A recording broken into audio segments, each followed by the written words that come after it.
Spain আর Geneva, এই দুইটা হলো যে ফ্রান্সের সঙ্গে নেইবারিং কান্ট্রি।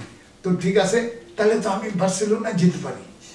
বাট এখন প্রশ্ন হলো ভিসা যেখানে লাগবে, এখানে ভিসা লাগবে না। আরে গুড, আমরা পরের দিন সকালে পিসফুলি আমরা বার্সেলোনাতে ঢুকে গেলাম।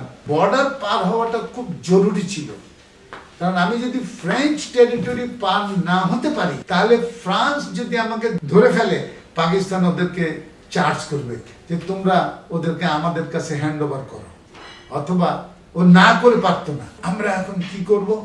নেক্সট স্টেপ, আমরা ইন্ডিয়ান কনসুলেট, ওখানে ছিল নট এম্বাসি, ইন্ডিয়ান কনসুলেটের সাথে আমরা যোগাযোগ করা শুরু করলাম।